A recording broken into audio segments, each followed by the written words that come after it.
작정교리 지난주에 이어서 저희가 작정교리에 대해서 말씀을 공부하고 있습니다. 조금은 공부하는 식으로 저희가 주일 예배 설교 말씀을 하고 있습니다. 자, 작정교리의 기본 명제들이 있습니다. 첫 번째로 하나님은 영원 전부터 변치 않는 계획을 가지고 계십니다. 자, 첫 번째 원칙입니다. 이 첫 번째 원칙은 하나님은 영원 전부터 그의 피조물에 대해서 변치 않는 계획을 가지고 계셨다는 것입니다. 그래서 성경은 에베소서 1장 4절에 보면 창세 전에 이런 그런 문구를 계속해서 사용해 왔습니다. 사도 바울이 우리 주님이 나심에 대해서 이야기하면서도 갈라디아서 4장 4절에 보면 때가 참에라고 하는 표현을 사용한 것도 마찬가지입니다. 그래서 이렇게 창세 전에 혹은 때가 참에라고 하는 표현들을 사용하는 것이죠. 자, 이것을 부정문으로 표현하면 다음과 같습니다. 하나님께는 마지못해 하는 일이란 절대로 없다. 할렐루야. 네. 하나님의 활동들에 불확실한 것은 아무것도 없다 라고 이렇게 부정문으로 우리가 말할 수가 있을 것입니다. 또 다른 형태로 표현을 한다면 하나님은 결코 후회하시지 않는다라고 하는 것입니다. 우리가 하나님이 전지하시고 현지하시며 처음부터 끝까지 모든 것을 아신다는 사실에 동의했음을 여러분들이 기억하시기를 바랍니다. 우리 하나님의 존재에 대해서 이미 말씀을 드렸고, 그 다음에 하나님의 본성에 대해서 우리가 이미 또 그분의 성품에 대해서 우리가 이미 살펴보았고, 우리가 그에 대해서 기쁨으로 동의했던 것을 기억하시길 바랍니다. 그렇기 때문에 하나님은 후회하실 수 없습니다. 여러분들에게 아주 실제적으로 말씀을 드린다면 하나님께서는 어떤 것도 우연이거나 우발적이거나 불확실하거나 뜻밖의 일어나는 일은 없습니다. 하나님께서 주도면밀한 계획을 가지고 계시고 그것을 진행시켜 나가고 있는 것입니다. 하나님은 창조에 대해, 사람들에 대해, 구원에 대해, 이 세상의 모든 삶에 대해, 이 모든 것의 마지막과 궁극적인 운명에 대해 명확한 계획과 목적을 가지고 계십니다.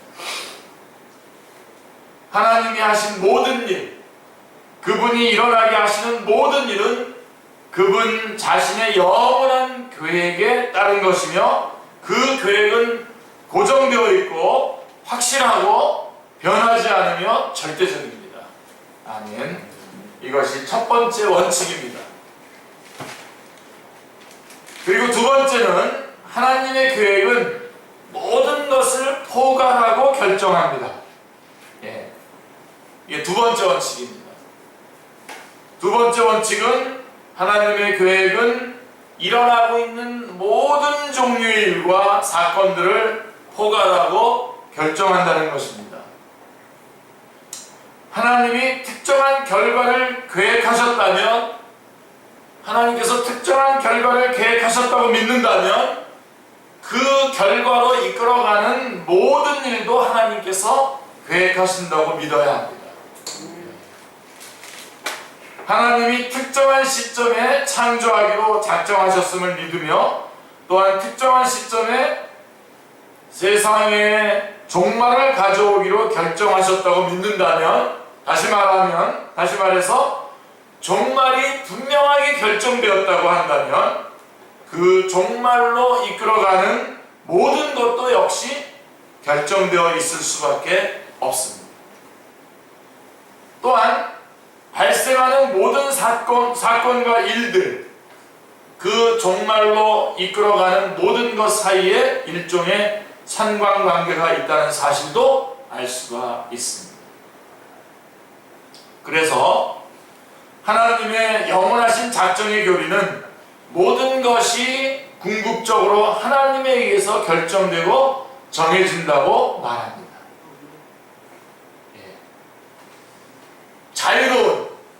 자유로운 행위자의 자발적인 행동도 작정에 포함됩니다. 그러므로 모든 것이 하나님에 의해서 결정된다면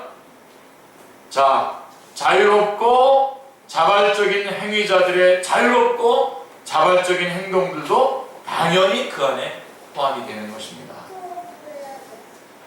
이것은 아주 중요한 진술입니다. 이 문제를 좀 더 자세히 살펴보고 성경적인 증거를 제시하도록 한번 해보겠습니다. 사도 바울은 이 문제의 개요를 매우 분명하게 기술하는데요. 에베소서 1장 10절, 11절 말씀을 보시길 바랍니다. 에베소서 1장.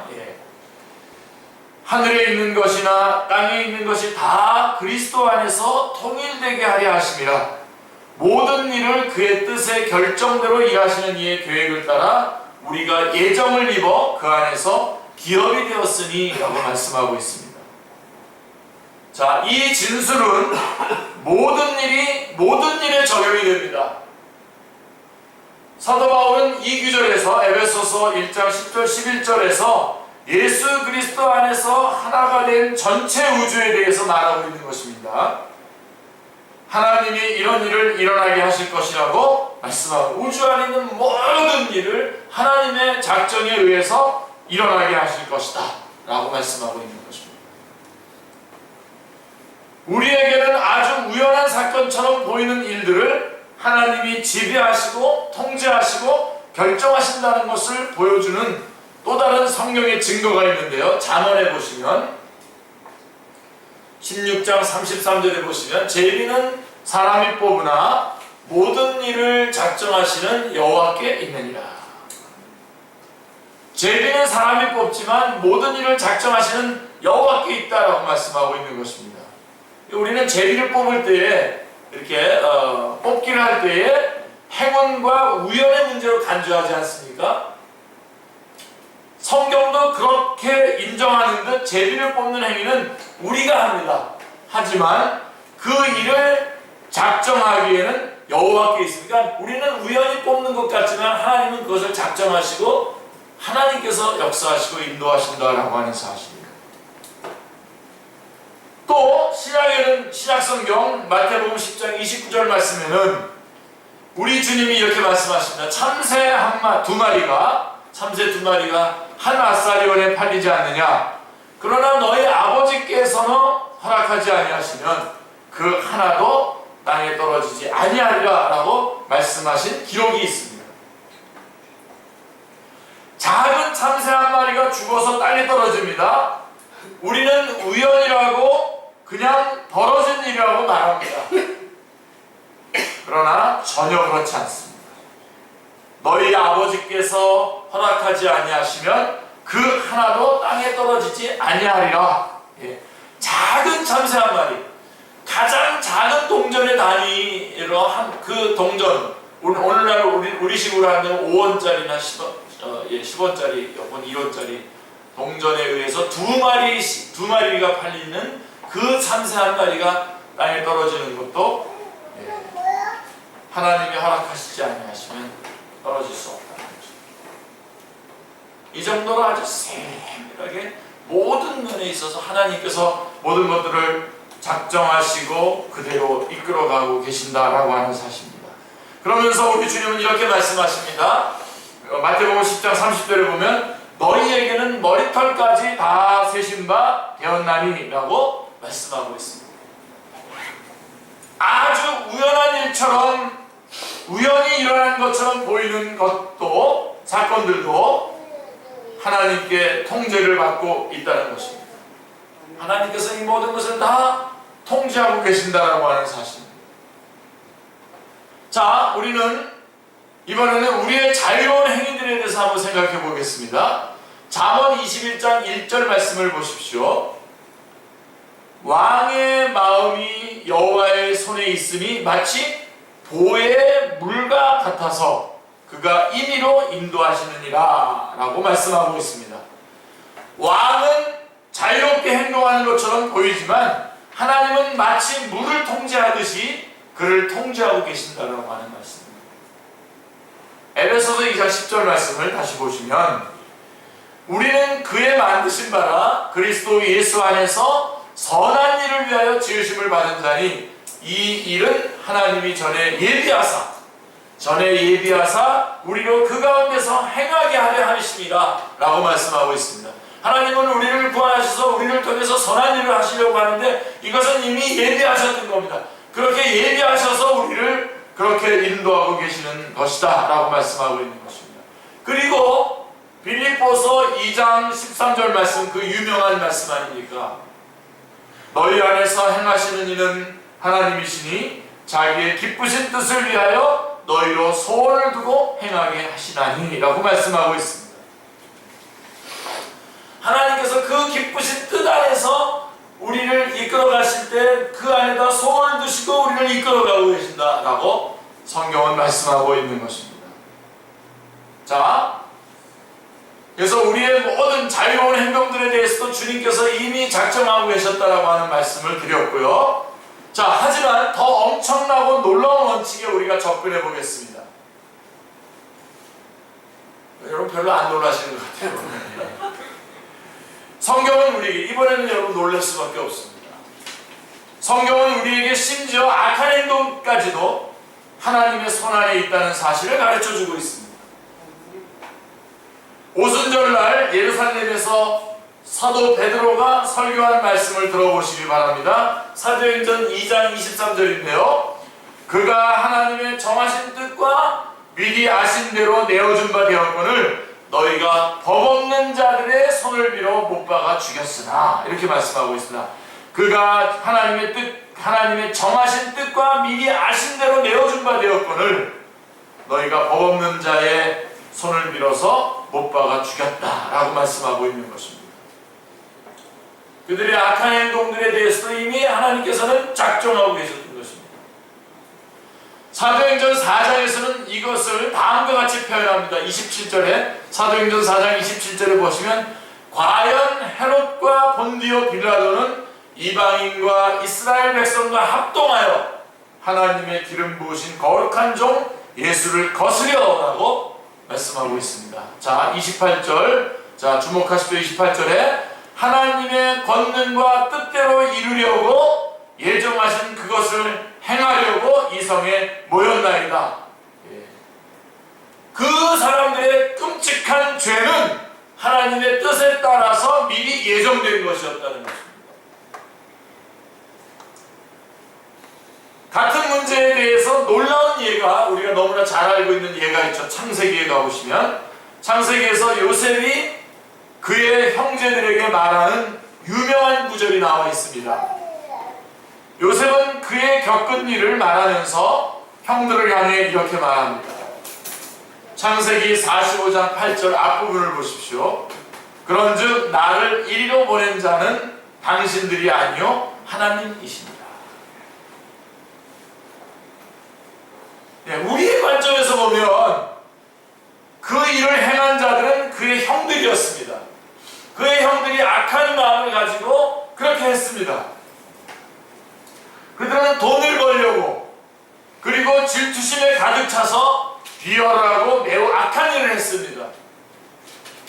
하지만 요셉은 이렇게 고백합니다. 나를 이리로 보낸 이는 당신들이 아니요 하나님이시니라. 정말 놀랍죠? 이 악한 행동들도 하나님의 위대하시고 영원하신 작정 아래에 있었던 것입니다. 아멘.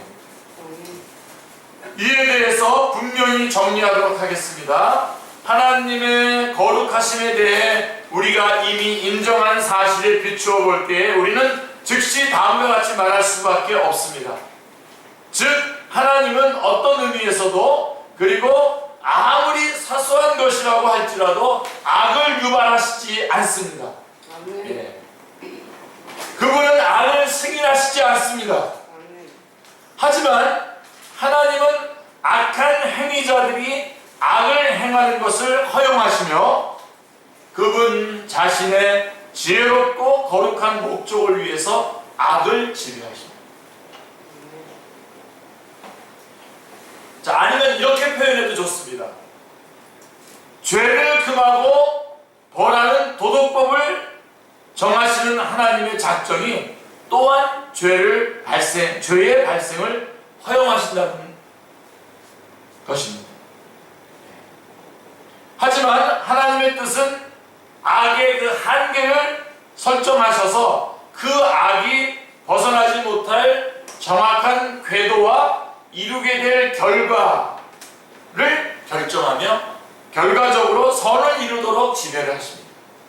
그 악을 허용하시지만 그 한계를 정하시고 그 악이 이루어놓는 그 결과를 선으로 바꾸신다고 말씀해주고 있는 것입니다.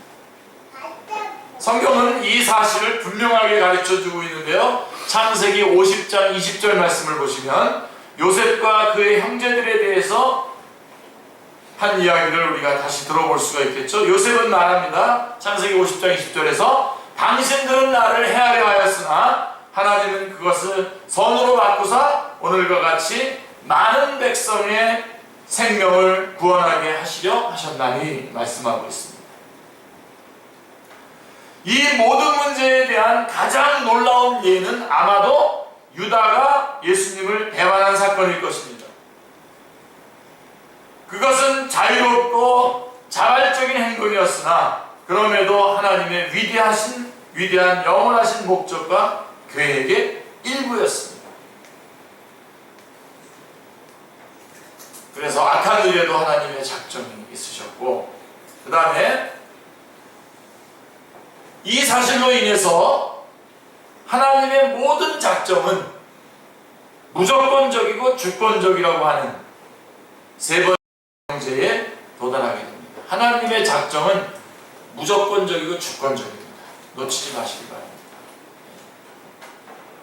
이런 말씀들을 여러분들이 붙잡으시고 기억하십시오. 시시하게 나오는 어떤 무슨 누구의 이야기라든가 그런 것들 기억하시고서 자기랑 비교해놓고 열등감에 빠지고 그러지 마시고요. 하나님의 모든 작정은 무조건적이고 주권적입니다. 하나님의 작정은 어떤 의미에서도 인간의 행동에 의해서 좌우되지 않습니다. 우려와 같은 아멘 소리가 나올 줄 알고 말씀드렸는데 그것은 사람들이 행하거나 행하지 않을 무언가에 의해서 결정되지 않습니다. 하나님의 작정은 심지어 하나님이 미리 아시는 바 사람들이 앞으로 취할 행동에 의해서 결정되는 것도 아닙니다. 하나님의 작정은 절대적으로 무조건적입니다. 하나님의 작정은 하나님 자신의 의지와 그분 자신의 거룩하심 외에는 그 어떤 것에도 좌우되지 않습니다. 하지만 이것이 우리의 삶의 원인과 결과가 없다는 의미는 아닙니다. 이것을 아주 분명히 하고 싶습니다. 조건적인 행동과 같은 것이 존재하지 않는다는 의미도 아닙니다. 자연과 인생에는 원인과 결과라고 하는 것이 있습니다. 그렇습니다. 하지만 이 교리가 말하는 것은, 이 작정 교리가 말하고 있는 것은 모든 원인과 결과, 자유로운 행동들은 하나님 자신의 작정의 일부라고 하는 것입니다. 그분은 그 같은 특별한 방식으로 일하기를 결정하셨습니다. 하나님은 그가 계획하신 결말이 확실하게 그리고 불가피하게 발생하도록 정하셨으며 그 무엇이 이것을 방해하거나 좌절시킬 수 없다고 정하셨습니다. 이 모든 것에 대한 증거를 제시해 보겠습니다. 다니엘의 예언을 살펴보겠습니다. 다니엘서 4장 35절 말씀인데요. 땅의 모든 사람들을 없는 것 같이 여기시며 하늘의 군대에게든지 땅의 사람에게든지 그는 자기 뜻대로 행하시나니 그의 손을 금하든지 혹은 이르기를 내가 무엇을 하느냐고 할 자가 아무도 없도다. 다니엘서 4장 35절은 분명하게 증언하고 있는 것입니다. 그 어느 것도 하나님의 손을 금하거나 심지어 그것에 의문을 표시할 수도 없습니다. 아니면 우리 주님이 같은 내용을 이렇게 말씀하셨습니다. 마태복음 11장 25절 26절 말씀을 보시겠습니다. 마태복음 11장 25절 26절입니다. 천지의 주제이신 아버지여, 이것을 지혜롭고 슬기 있는 자들에게는 숨기시고 어린아이들에게는 나타내심을 감사하나이다. 옳소이다. 이렇게 된 것이 아버지의 뜻이니이다. 말씀하고 있습니다. 놀랍죠? 왜 하나님은 이것들을 지혜롭고 슬기 있는 자들에게는 숨기시고 어린아이들에게는 나타내셨습니까? 여러분 대답해 보시면 어떻게? 왜 이것을 슬기 있는 자들에게는 숨기시고 어린아이들에게는 나타내셨습니까? 오직 단 하나의 대답밖에 없습니다. 그렇게 되는 것이 하나님이 보시기에 좋았기 때문입니다. 절대적입니다. 사도 바울은 똑같은 내용을 이렇게 말합니다. 에베소서 1장 5절에서 그 기쁘신 뜻대로 우리를 예정하사 예수 그리스도로 말미암아 자기의 아들들이 되게 하셨으니. 에베소서 1장 전반부를 여러분들이 주의 깊게 한번 쭉 읽고 연구해 보시기를 추천 부탁드립니다. 간곡히 권합니다. 한번 쫙 보시면 정말 하나님이 모든 것들을 붙잡고 절대적으로 역사하고 계시는구나 라고 하는 것을 우리가 알 수 있습니다. 자, 거기에 기록된 모든 것을 관찰하면 하나님이 행하신 일이 언제나 그 기쁘신 뜻대로 된 것임을 알게 될 것입니다. 이 모든 역사들, 하나님께서 지금 역사하고 있는 이 모든 역사들은 결국은 하나님의 기쁘신 뜻에 따라서 진행되고 결과되지게 될 것이다 라고 하는 사실을 우리가 확인하게 되는 것입니다. 붙잡으시길 바랍니다.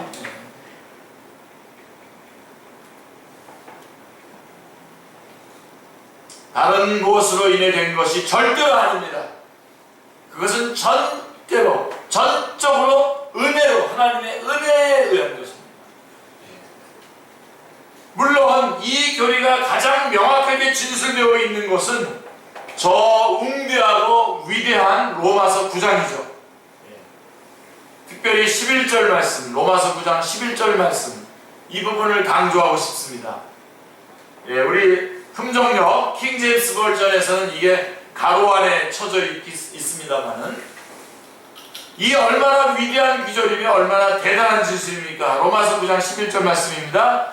그 자식들이 아직 나지도 아니하고 무슨 선이나 악을 행하지 아니한 때에 택하심을 따라 하나님의 뜻이 행위로 말미암지 않고 오직 부르시는 이로 말미암아 서게 하려 하사. 그러니까 야곱과 에서가 아직 태어나기도 전에 무슨 악이나 선이나 악을 행하지 아니한 때에 택하심을 따라 되는 하나님의 뜻이 행위로 말미암지 않고 오직 부르시는 이로 말미암아 서게 하려 하사라고 아주 너무나 명확하게 말씀해주고 있습니다. 중요한 구절입니다. 사도 바울의 논증은 둘 중에 어느 하나도 아직 태어나지 않았을 때에,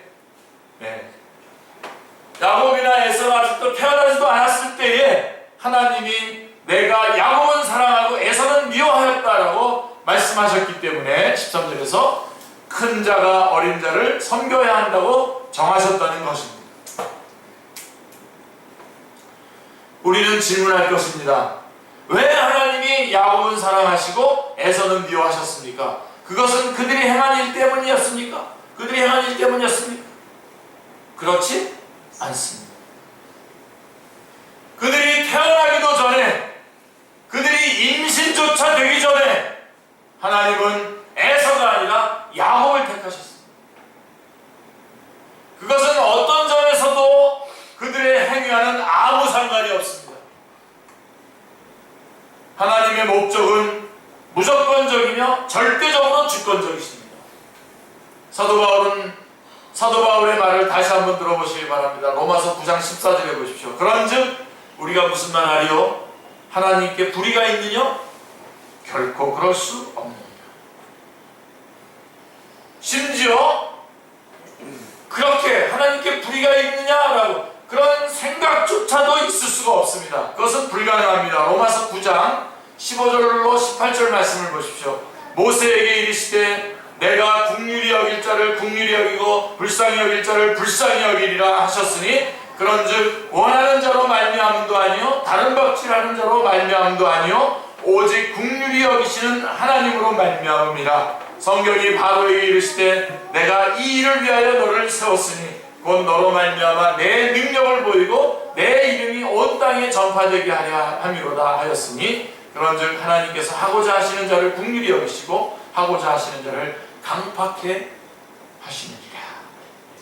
말씀하고 있습니다. 이제는 여러분들이 로마서 8장도 많이 읽겠지만 로마서 9장도 이제 많이 읽게 되겠죠. 이렇게 어마어마한 말씀들이 있습니다. 8장이 우리에게 그런 아주 귀중한 말씀, 로마서 8장의 귀중한 말씀들을 통해서 우리에게 힘을 주고 우리에게 그런 위로를 주고 승리를 주지만 여러분 9장도 만만치 않습니다. 그거보다 더하면 더 이제 들어가지 않습니다. 자, 네 번째 원칙을 살펴보겠습니다. 참 중요한 말씀입니다. 이 네 번째 말씀. 저는 큰 위로를 받습니다. 자, 네 번째 원칙은 하나님의 작정은 이펙티브한, 유효적이라는 것입니다. 물론 이것은 당연한 결론입니다. 하나님께서 작정하셨다면 이것을 이루어는 절대적이고 무조건적인 주권적으로 이것을 작정하시고 진행해 나가신다고 한다면 당연히 효과적으로, 효율적으로 분명하게 그렇게 이루어 가시겠죠. 당연한 결론입니다. 하나님은 주권적인 주님이시기 때문에 그리고 그분의 전능하심과 그분의 능하심 때문에 하나님의 목적들은 결코 실패할 수 없습니다. 아멘. 하나님이 결정하시고 뜻하시는 것은 틀림없이 일어나야만 합니다. 아무것도 그것을 막을 수 없습니다. 아무것도 그것을 꺾을 수 없습니다. 아멘. 우리의 이 하나님의 역사하심에 대한 우리의 자세가 어떠해야 하는가를 분명하게 말씀해 주고 있습니다. 자, 그러면 이로 인해서 다섯 번째 원칙에 우리가 도달하게 되는데요. 하나님의 작정은 그분 자신의 최고로 지혜롭고 자비하시고 거룩한 본성과 모든 면에서 완벽하게 일치합니다. 이것은 논증할 필요가 없다고 생각합니다. 다시 말해서 하나님 안에는 모순이 없습니다. 하나님은 완벽하시고 절대적이십니다. 할렐루야. 앞부분에서 경고했듯이 우리는 유한하고 죄 많은 지성을 가진 채 이 땅에 사는 존재로서 한 가지 문제에 직면했습니다. 그 문제는 이것입니다. 왜 하나님은 죄를 허용하시기로 결정하셨는가? 이 질문에 대해서는 오직 한 가지 대답만이 존재하죠. 여러분, 우리 교리 공부하시는 분들 가운데 교리 공부하는 사람들에 속해 있는 분들은 아시지 않습니까? 왜 하나님은 죄를 허용하셨습니까? 왜 하나님은 죄를 허용하시기로 결정하셨습니까? 우리의 대답은 뭡니까? 모른다. 모른다는 겁니다. 우리는 그분이 죄를 허용하시고 뜻하셨다는 것을 압니다. 그렇지 않다면 죄가 결코 생겨나지 않았을 것입니다. 그렇게 하신 이유는 우리가 알 수 없습니다. 그것은 풀 수 없는 문제입니다. 왜요? 성경이 말씀하고 있지 않기 때문입니다. 하지만 우리가 영광 가운데 들어가서 하나님의 얼굴을 맞대고 볼 때에 그 모든 것을 우리는 분명하게 알게 될 것입니다. 우리는 두 가지 사실을 확신할 수 있으며 이 두 가지는 항상 분명하게 말해야 됩니다. 첫 번째는 하나님은 결코 죄의 원인이 아닙니다. 아니십니다. 하박국 1장 13절에는 오늘 아주 열심히 올려주셔서 감사합니다. 하박국 1장 13절에는 주께서는 눈이 정결하심으로 악을 참아보지 못하시며 라고 기록되어 있습니다. 야고보서 1장 13절에서 하나님은 악에게 시험을 받지도 아니하시며 친히 아무도 시험하지 아니하시느니라 라고 말씀하고 있습니다. 이러보건대 하나님은 결코 죄의 원인이 아니십니다. 그리고 우리가 두 번째로 고백해야 될 것은 모든 것에서 하나님의 목적은 그분의 피조물의 본성 및 행동 양식과 완벽하게 일치한다라고 하는 것입니다. 다시 말해서 비록 우리가 그것을 조화시킬 수는 없지만 궁극적인 조화가 존재한다는 것입니다. 하나님의 작정은 자유로운 행위자들과 자유로운 행동들의 존재를 부인하지 않습니다. 하나님은 자유를 주셨지만 그럼에도 불구하고 자신의 궁극적인 목적이 이루어지도록 하기 위해서 그 모든 것을 지배하십니다. 이렇게 하나님이 모든 것을 작정하시고도 우리의 행하는 일에 우리의 책임을 물으실 수 있습니까? 예, 바로 우리가 이 작정결의가 어려운 이유, 어렵다고 생각했던 이유가 바로 그겁니다. 하나님께서 모든 것을 작정하시고 행하시면서 인간에게 또 책임을 물으시는 것, 이것이 괜찮은 겁니까? 그럴 수 있는 겁니까? 그 대답이 바로 우리가 오늘 본문으로 읽었었던, 지난주와 이번 주에 본문으로 읽었었던 로마서 9장 20절로 23절의 말씀인 것입니다. 이 사람아, 내가 누구이기에 감히 하나님을 힐문하느냐? 지음을 받은 물건이 지은 자에게 어찌 나를 이같이 만들었느냐 말하겠느냐? 토기장이가 진흙 한 동이로 하나는 귀 있을 그릇을 하나는 찬 있을 그릇을 만드는 권이 없느냐? 만일 하나님이 그 진노를 보이시고 그 능력을 알게 하고자 하사 멸하기로 준비된 진노의 그릇을 오래 참으심으로 관용하시고 또한 영광받기로 예비하신 바 국률의 그릇에 대하여 그 영광의 부요함을 알게 하고자 하셨을지라도 무슨 말하리요? 라고 말씀하고 있는 것입니다. 자, 우리는 이렇게 물을 것입니다. 하지만 그 둘을 어떻게 조화시키겠습니까? 하나님의 작정하신 대로 인도하시는 것과 인간의 책임, 어떻게 이 둘을 조화시킬 수 있습니까? 조화시킬 수 없습니다. 이게 우리의 대답입니다. 성경은 이 두 가지 사실, 즉 어떤 의미에서 사람은 자유로운 행위자이지만 동시에 하나님의 영원하신 작정이 모든 것을 다스린다라고 하는 것을 말하고 있다는 사실입니다. 이제 그래서 여러분, 그런 부분에 있어서 그것을 고요한 마음으로 받아들일 수 있어야 됩니다. 지금 우리는 하나님에 대해서 얘기하고 있는 겁니다. 하나님은 우리의 이해의 범위 안에 계신 분이 아니십니다. 삼위일체 교리를 우리가 살펴볼 때에도 마찬가지였듯이, 그래서 우리가 이것을 받아들일 수밖에 없습니다.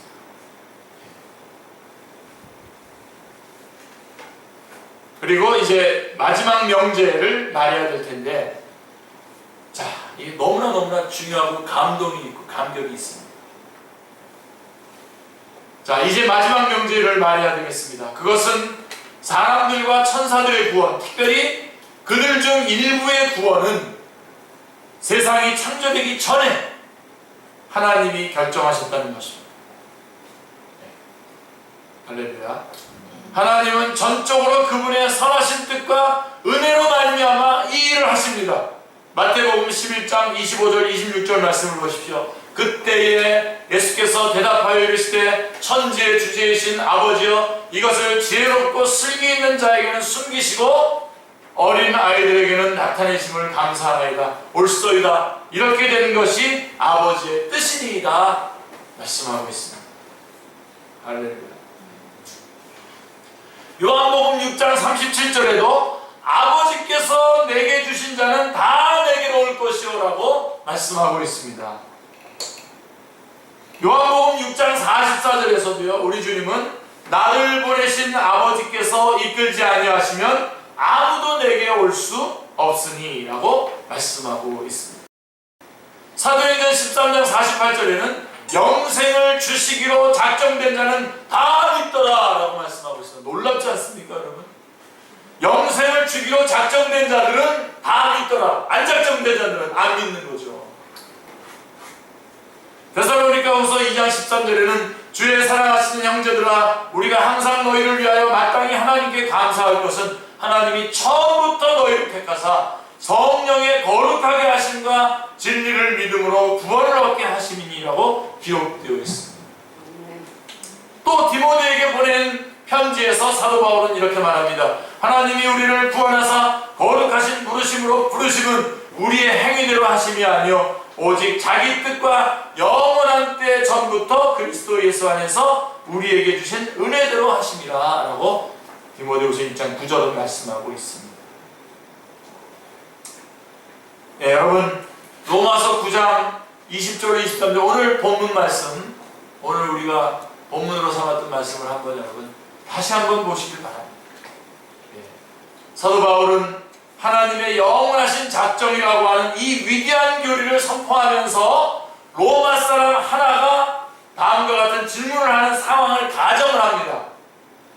나는 이해할 수 없습니다. 내가 보기에 이것은 모순될 뿐만 아니라 공정하지 못합니다. 이 질문하는 거예요 지금. 만일 당신이 하나님의 뜻에 대해서 말하는 것이 진실이라면, 바울에게 당신이 하나님의 뜻에 대해서 말하는 것이 진실이라면 하나님은 불의한 분이신 것 같습니다. 이 사람이 사도 바울에게 던지는 질문은 이것입니다. 로마서 9장 19절에 혹 내가 내게 말하기를 그러면 하나님이 어찌하여 허물하시느냐 누가 그 뜻을 대적하느냐 하리니 이것을 풀었으면 다음과 같습니다. 자, 그렇다면 어째서 하나님은 인간에게 책임을 물으시는 것입니까? 이거죠. 모든 것이 하나님의 뜻에 따라서 벌어진 일인데, 모든 것이 하나님의 뜻에 따라서 벌어진 일인데 사람들에게 책임을 묻는 것은 이게 뭡니까? 가룟 유다도 하나님의 뜻에 따라서 그 배반한 거 아닙니까? 근데 가룟 유다에게 책임을 묻습니까? 라고 이 질문이에요. 여러분들도 이 질문 하나 남은 거죠? 이 작전교리. 대답은 이것입니다. 다시 한번 여러분 오늘 본문 말씀을 제가 읽어드릴 테니까 다시 한번 여러분들이 이 말씀을 듣는 순간 여러분 안에 성령님이 임하셔서 여러분 안에 고요함이 임하시길 바랍니다. 이 사람아 좀 강하죠? 이 사람아 내가 네기에 감히 하나님을 힐문하느냐 지음을 받은 물건이 지은 자에게 어찌 나를 이같이 만들었느냐 말하겠느냐 토기장이가 지능 한 덩이로 하나는 귀 있을 그릇을 하나는 천 있을 그릇을 만드는 권이 없느냐 만일 하나님이 이 진노를 보이시고 그 능력을 알게 하고자 하사 멸하기로 준비된 진노의 그릇을 오래 참으심으로 관용하시고 또한 영광받기로 예비하신 바 국률의 그릇에 대하여 그 영광의 부요함을 알게 하고자 하셨을지라도 무슨 말 하리요. 여러분 안에 성령님의 임재하심으로 말미암아 고요함이 임하시기 바랍니다. 이것이 사도의 대답이요 성경의 대답입니다.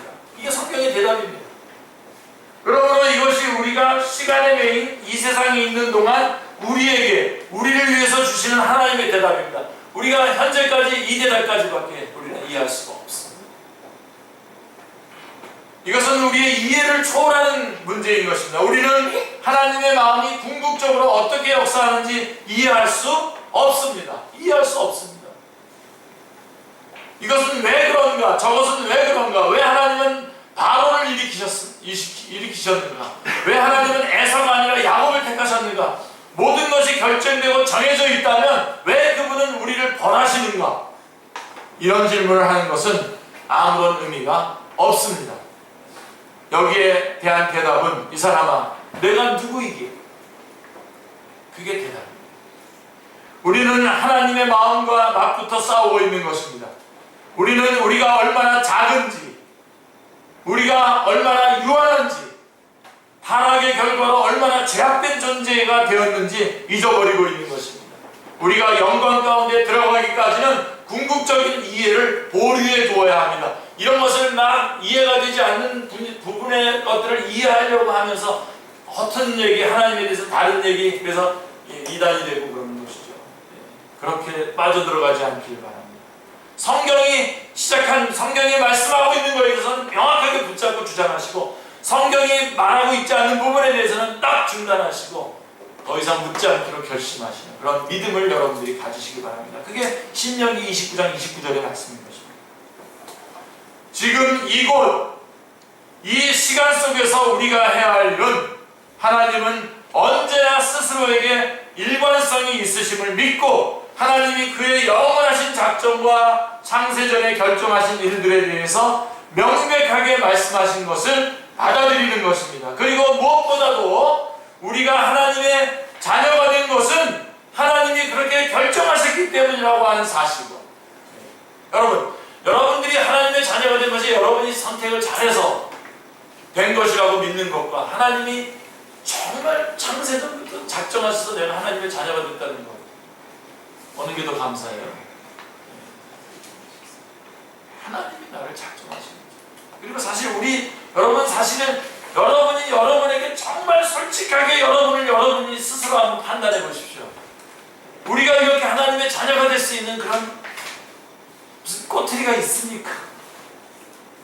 근데 하나님께서 결정하신 겁니다. 우리가 하나님의 자녀가 된 것은 하나님이 그렇게 결정하셨기 때문이라는 사실과, 하나님이 우리에 대해서 결정하신 일들은 확실하고 안전하고 틀림이 없다는 사실을 깨달아야 합니다. 아무것도 그 누구도 우리를 그분의 손에서 빼앗거나 우리에 대한 그분의 목적을 그만두도록 할 수는 없습니다. 아멘. 창세전에 정하신 하나님의 영원하신 작정, 그분은 저를 하셨습니다. 그분은 우리를 하셨습니다. 할렐루야. 세상을 창조하기도 전에 우리 안에 그 누구도 존재하기 이전에 우리의 이름은 어린 양의 생명책에 기록되었습니다. 우리는 그 앞에 영광과 찬양을 올려드릴 뿐입니다. 그리고 감사와 그 다음에 그분이 말씀하시는 일에 순종입니다. 감사와 섬김과 순종의 종일 수밖에 없는 것입니다. 하나님의 위엄 앞에 엎드려 경배합시다. 할렐루야. 네. 그분의 거룩하신 임재 안에서 겸손하도록 합시다. 네. 하나님이 은혜로 우리에게 주시기를 기뻐하신 그 계시에 우리를 복종시키십시다. 아멘. 네. 여러분들 마음속에 하나님 감사합니다. 저의 인생을 작정하신 하나님을 찬양합니다. 고백하시기 바랍니다. 하나님, 저의 인생을 작정하신 하나님을 찬양합니다. 여러분, 우리 벌레만도 못한 죄인 중에 괴괴괴수인 나를 위해서 하나님께서 이미 창세전에 작정하셔서 그 작정한 대로 나를 이끌어가고 계시다라고 하는 이 놀라운 사실을 여러분들이 붙잡고 마땅히 이제 남은 생에 겸손함으로 주께서 맡기신 일들을 감격으로 순종해 나가는 것.